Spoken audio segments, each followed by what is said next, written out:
Muy buenas, bienvenidos a Elige la Píldora Roja y vamos a analizar un poco la situación de lo que estamos viviendo respecto a la agresividad inusual de la policía con el resto de los ciudadanos, porque al fin y al cabo ellos son agentes de paz, agentes de ley y no es normal quizás ver tanta violencia, no tanta agresividad policial como se está dando.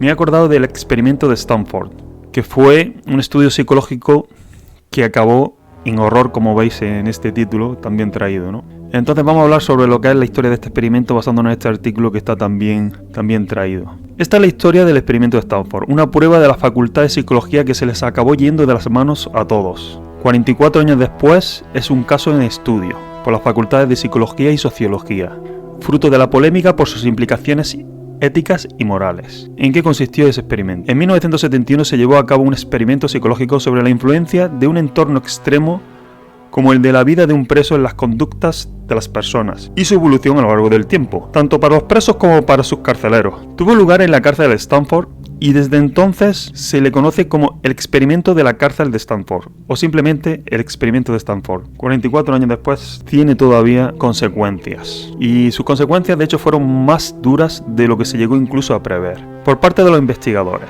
El equipo de investigación estaba capitaneado por Philip Zimbardo, que debutó en la Universidad de Stanford 3 años antes y es un personaje célebre en la psicología social y estudios sobre el comportamiento desde entonces. El estudio arrancó con recursos procedentes del ejército estadounidense, que quería entender las causas de los conflictos en las prisiones. Fijaos que muchos de estos estudios vienen por parte del ejército, porque muchas veces se usan como armas psicológicas. Quieren conocer la psicología humana a fondo. Bien, aquí reunidos, Philip Zimbardo, días antes del experimento. Asimismo, Zimbardo quería probar su teoría que decía que muchos de los abusos vividos en dichas prisiones tenían su origen en cierta autoselección, mediante la cual tanto cautivos como guardianes, prisioneros o carceleros, adoptaban y asumían sus roles y en base a sus guiones tenían lugar todas las situaciones posteriores. Bueno, vamos a hablar sobre los prisioneros y los guardianes. Todos los participantes fueron escogidos mediante un proceso de selección homogéneo, sin distinguir entre prisioneros y guardianes. De los 70 candidatos, el equipo de investigadores se quedó con 24, imponiendo el equilibrio mental y una buena salud psicológica como principales factores de selección. De los 24, todos eran estudiantes universitarios y la mayoría respondían al habitual perfil de varón blanco de clase media. Aquí vamos a ver lo que es el anuncio que pusieron en la prensa. Se busca un hombre universitario para un estudio psicológico en una prisión real. Se pagará $15 por día, traído a día de hoy viene a ser como casi $90. Y el experimento costará de entre 1 y 2 semanas y empezará a principios de agosto. Para más información, aplicaciones, tal, te dice dónde, ¿no? Vaya, acuda a la habitación 248 de Jordan Hall, Stanford, tal. Vale. Este fue el anuncio que pusieron en la prensa. Entonces a todos ellos se les prometió, como he comentado, $15 diarios, el equivalente casi a 90 pavos hoy en día. Bueno, entonces una vez que se aceptaron, el grupo se dividió en dos de forma aleatoria. Aquella primera división causó el primer conflicto. Muchos de los prisioneros decían que era evidente que los guardianes habían sido escogidos por tener un físico más rocoso y grande que el de los prisioneros, cuando en realidad habían sido totalmente aleatorios. Pero ya mentalmente predisponía a eso, ¿no? Por parte de los que habían sido cogidos como prisioneros, ya mentalmente ellos aceptaban que los guardianes eran más poderosos que ellos. Una vez seleccionados los 24 se les mandó regresar a sus casas, hasta que recibieran una visita que indicase que el experimento daría comienzo. La cárcel. Aunque habitualmente se suele hablar de este experimento como el que tuvo lugar en la cárcel de Stanford, en realidad no tuvo lugar en una verdadera cárcel, pero casi. El experimento tuvo lugar en los sótanos del Departamento de Psicología de la Universidad de Stanford, que fueron remodelados para que pareciese una auténtica prisión. Bueno, aquí veis como con las cámaras grabando los movimientos detrás de las paredes, se le hizo las oquedades oportunas para registrar todos los movimientos, como si fuera un gran hermano, ¿verdad? La implicación del equipo de investigadores es uno de los aspectos más discutidos de este experimento. Zimbardo tomó el rol de superintendente y un asistente suyo, el de alcaide. Día 0 del experimento. El experimento arrancó con la comunicación de unas condiciones durísimas impuestas por Zimbardo, especialmente para los que hacían de prisioneros. El objetivo era que estos acabaran sintiéndose desorientados y deshumanizados durante los 14 días que iba a durar aquello. Los guardias recibirían uniformes de estilo militar, incluyendo porras. Solo los guardias podían trabajar por turnos y regresar a sus casas durante su tiempo libre. Los prisioneros estarían ahí las 24 horas. Los guardias guardias llevarían gafas de sol de espejo para evitar el contacto visual con los prisioneros como parte del proceso de deshumanización. En cambio, los prisioneros llevarían túnicas de muselina, una tela casi transparente muy fina y sin ropa interior. Su calzado serían sandalias con tacones de goma, ya que así estarían del todo incómodos y aumentaría su desorientación. Una media en la cabeza que les haría parecer estar rapados. Y que, ojo, importante esto de la media en la cabeza, añado. No solamente incluye el tema del ridículo, ¿no? O sea, sentirse un poco ridículo con la media de la cabeza, sino el sentirse homogeneizados, que nadie tenga su peinado propio. Todo eso es importante. Dentro del experimento no tenían nombres, eran números, ¿vale? O sea, los prisioneros eran números y así se dirigían a ellos con sus números. Para aumentar la sensación de opresión, los prisioneros llevarían una cadena abrazando sus tobillos. Las normas que se le impuso a los guardias antes de comenzar el experimento fueron escasas y algo difusas. Lo único que se les prohibió fue ejercer la violencia física. Se les pidió que dirigieran la cárcel de la forma que ellos creyeran oportuna, solo que no ejercieran violencia física. Comienza el experimento. Se inicia con la visita a sus casas, ¿no? Los prisioneros del experimento fueron visitados en sus casas por policías reales del Departamento de Policía de Palo Alto. Se les acusó de robo a mano armada y fueron llevados a las dependencias policiales, donde pasaron por un proceso de detención como el de la vida real, con fotografía policial y toma de huellas dactilares. Después pasaron a la cárcel de los sótanos del Departamento de Psicología. Ahí fueron explorados desnudos, desparasitados y provistos de su nueva identidad, los números, no nombres. Aquí vemos cómo los detienen, o sea, como si fuera la misma vida real, para meterlos psicológicamente en el papel de que son presos. En fin, aquí esperando en su celda y aquí con los grilletes, las cadenas que se le puso con su respectivo candado, y así es como tenían que andar por la prisión.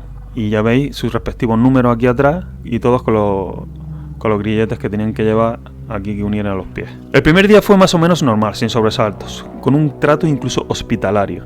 El segundo día, los prisioneros hicieron un motín. La primera consecuencia fue que los guardias sacrificaron su tiempo libre para hacer horas extras no remuneradas y ayudar a controlar la situación. La segunda consecuencia fue que el experimento se les fue de las manos tanto a investigadores como a guardias y nunca volvió a un estado normal. Sadismo. Los guardias acabaron atacando a los prisioneros, rociándoles con extintores como armas improvisadas. Los obligaron a ir desnudos para humillarles. Les negaron el derecho a ir al lavabo para convertirlo en un privilegio o una costosa recompensa, hasta que se decidió convertir la comida en un premio en lugar de mantenerlo como derecho fundamental. Recapitulo, eran 24 universitarios, 12 fueron elegidos como prisioneros al azar y otros 12 como carceleros, personas normales de la sociedad. Y fijaos ya, en el segundo día, por dónde vamos. Como veis, fijaos además el aspecto, ¿no? Fijaos en esta foto lo que refleja. El punto de chulería, ¿no?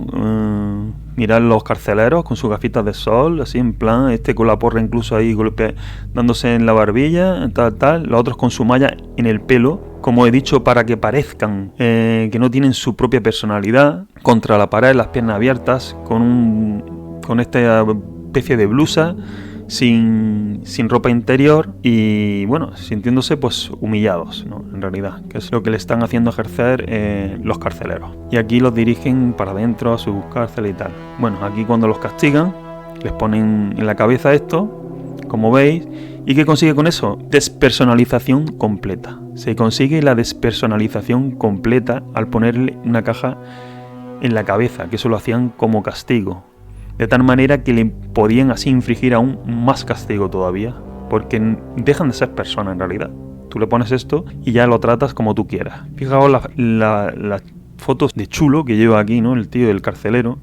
Esto nos puede recordar un poco la situación de algunos, voy a decir algunos policías que realmente tienen ese aspecto, ¿no? De chulitos, sí, de yo soy aquí el poli y ¿qué pasa? Aquí hacéis lo que yo diga, ¿no? Bueno, pues de ahí se pasó a prácticas aún más crueles, como obligar a algunos prisioneros a dormir en el suelo de hormigón, desnudos. Tras quitarles tanto sus túnicas como los colchones de sus celdas, también se le impusieron castigos en forma de ejercicio físico forzado, incluso tener que limpiar retretes con las manos desnudas, lo cual es un síntoma claro de que se abrazó rápidamente la humillación gratuita. Ya ni siquiera los castigos normales eran suficientes. Se trataba de humillar a esos números, no a esas personas, porque ya se habían convertido en números. Aquí lo tenéis limpiando el váter con las manos.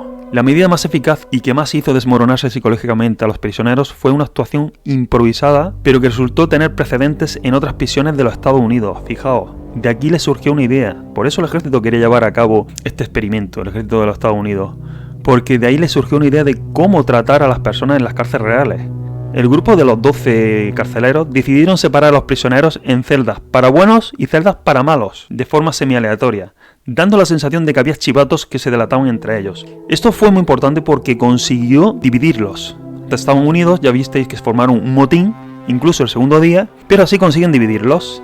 ¿Y qué se consigue con dividirlos? Que luchen entre ellos, que tengan entre ellos, allí hay un chivato en el otro grupo y por culpa de ellos estamos así y tal. Esto, os pregunto, ¿creéis que esto es extrapolable a la ciudadanía, a la sociedad? Pues efectivamente, ellos dividiendo la sociedad, los que nos gobiernan, el poder, dividiendo la sociedad, ¿qué hacemos? Pues entre nosotros nos acusamos los unos a los otros y mientras tanto están ellos en el poder, dirigiendo y mandándonos. A partir de ese momento creció la desconfianza entre los prisioneros, hasta entonces unidos por un enemigo común, y nació la impotencia. De formar un equipo de oprimidos, se pasó a individuos incapaces de reaccionar, de rebelarse, de luchar.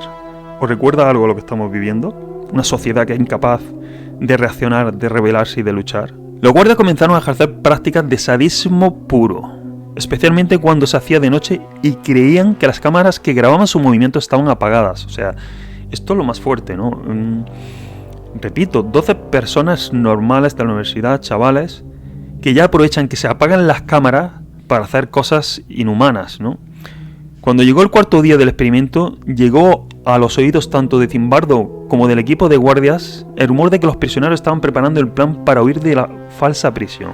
Su reacción fue tratar de que el experimento se trasladase a una cárcel real, cosa que se les negó. La policía no quiso prestarse a ello y Zimbardo llegó a enfadarse por su poca cooperación. Entonces aquí tenía a Zimbardo, que esperó durante toda la noche en la salida tras el rumor de fuga. Como los participantes, acabó actuando como un superintendente real. O sea, es que hasta el propio Zimbardo entró en el papel y era alguien que realmente se estaba encargando de un estudio psicológico, pero que hasta él mismo se metió en el papel de superintendente. Las líneas entre realidad y ficción se difuminaron. Aquí veis trasladando un preso, que fijaos cómo lo llevan, ¿no? O sea, con sus chanclillas y con su malla para despersonalizarlo y para humillarlo. Sin embargo, algo que se fue percibiendo y defendió Zimbardo posteriormente en el experimento fue que cada uno aceptó su papel, asumió que era parte de un juego de rol, incluso tras experimentar unas condiciones tan duras.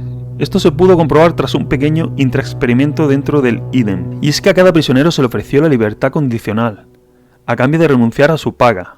O sea, tenían esa paga de 15 pavos al día y le dijeron, mira, o si nos perdonáis la paga, o sea, si os vais sin que os paguen un duro, os podéis ya. Casi todos aceptaron. Luego se le informó que dicha libertad incondicional había sido rechazada. O sea, ellos aceptaron, pero después dijeron, mira, es que no lo hemos pensado, que no vaya a tener libertad condicional. Y en lugar de abandonar el experimento como parecía lógico que hicieran, una vez ya habían decidido perder todo el dinero, todos se quedaron en la cárcel. O sea, fijaos la situación. Vamos a entender esto. Les dicen, habéis quedado sin la paga. O sea, vais a salir en libertad condicional a cambio de renunciar a la paga. Y ellos aceptan y mentalmente van a ello. Pero les dicen en último momento, no, perdona. Esa libertad condicional la rechazamos. Y ellos, que saben que están en un juego, pueden decir, mira, abandonamos el experimento, esto ya es una puta locura. O sea, esto no hay quien lo soporte y abandonamos esto. Pues no. Ellos lo que hacen, en lugar de abandonar el experimento, como parecía lógico, dice aquí que hubieran hecho, aun habiendo perdido todo su dinero, porque ya más humillación y más poca dignidad ya no tenían, en ese sentido lo habían perdido todo, decidieron quedarse en la cárcel. Podían haber seguido libremente, porque realmente ellos deciden irse libremente, tenían su derecho, ¿no? Y abandonar el experimento. Pero lo aceptaron como parte del juego. Psicológicamente lo aceptaron. Esto es extrapolable a la situación, a la vida misma, a la sociedad.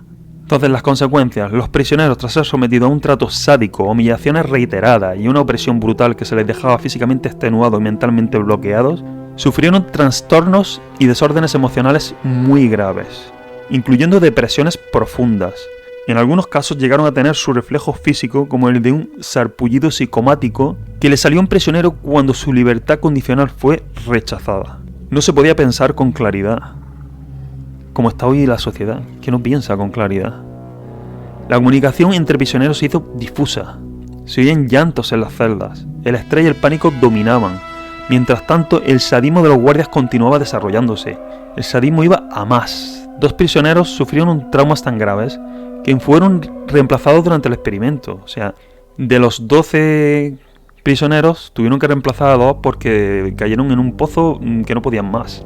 Y uno de los reemplazos quedó tan impactado que lo primero que hizo al llegar, o sea, ya el primer día, a las pocas horas de llegar, fue una huelga de hambre, tras ver lo que vio. Aquí tenéis los reemplazos, como veis que le ponen la mallita, su número, su bata que lo impersonaliza junto con la malla, y ya deja de tener un nombre y es este número. Como castigo lo recluyeron en un pequeño cubículo, o sea, el que se declaró en huelga de hambre, el de reemplazo, lo ponen en un pequeño cubículo y lo obligaron a sostener las salchichas que se había negado a comer. Sus compañeros prisioneros, en lugar de verlo como un recién llegado que había decidido solidarizarse con su durísima situación, lo interpretaron como un alborotador que acabaría causándoles problemas a todos. Claro, este tío acaba de llegar, ve la situación, se declara en huelga de hambre porque le parece que esto no tiene sentido ni pie ni cabeza, y los demás compañeros, el resto de la sociedad, vamos a extrapolarlo a lo que estamos viviendo, lo ven como un alborotador, un negacionista de estos, ¿no?